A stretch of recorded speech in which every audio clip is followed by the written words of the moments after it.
Hello student, आज का question है how many cells are present in the grains at the time of their release from the anther, name the sales.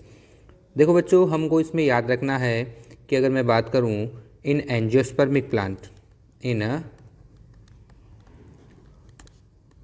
Angiosperm में बात करूं मैं, तो याद रखना होगा जब पोलन ग्रेन्स जब एंथर से रिलीज होंगे तो उसकी जो सेल्स हैं हमें इस तरह से नज़र आएंगी, यानी पोलन ग्रेन की स्ट्रक्चर हमें इस तरह से नज़र आएगी। टू आपको कवरिंग दिखाई देंगी, एक तो आउटर और एक इनर। आउटर वाली को मैं बोल दूंगा बच्चों एक्साइन, याद रखिएगा, ओके। और इनर वाली जो होती है बच्चों, आपको उसमें याद रखना होगा, हम उसको बोलेंगे इंटाइन, ओके। अब इसी में हमें यानी आप लोगों को दिखाई देगा, इसमें टू सेल्स आपको विजिबल होंगी। ये विजिबल हो रही है बच्चों, इस सेल को मैं बोलूँगा जनरेटिव सेल। कौन सी सेल है बच्चों? ये जनरेटिव सेल्स। और ये जो लार्ज सेल दिख रही है जिसमें एक लार्ज सा न्यूक्लियस भी आपको नज़र आ रहा है, ये कौन सी होगी? Vegetative cell, vegetative cell.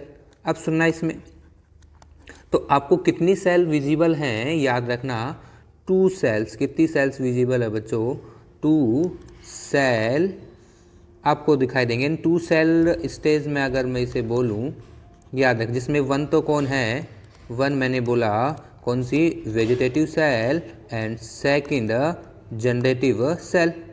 Vegetative cell and generative cell. अगर मैं बात करूं, ये तो 60% एंजियोस्पर्म में ही है बच्चों।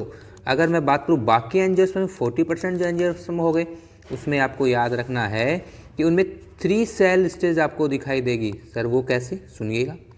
3 सेल स्टेज।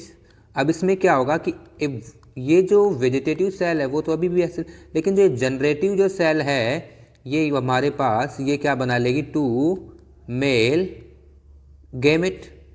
ये क्या बना लेगी? 2 मेल गैमेट का फॉर्मेशन करेगी। ये बात आपके, तो इस तरह से हम कह सकते हैं कि जो हमारे पास जो ये है, तो क्या याद रखना कि 60% में 2 सेल और 40% में 3 सेल। तो 2 सेल भी रिलीज होता है और 3 सेल भी पोलन ग्रेन रिलीज होते हैं।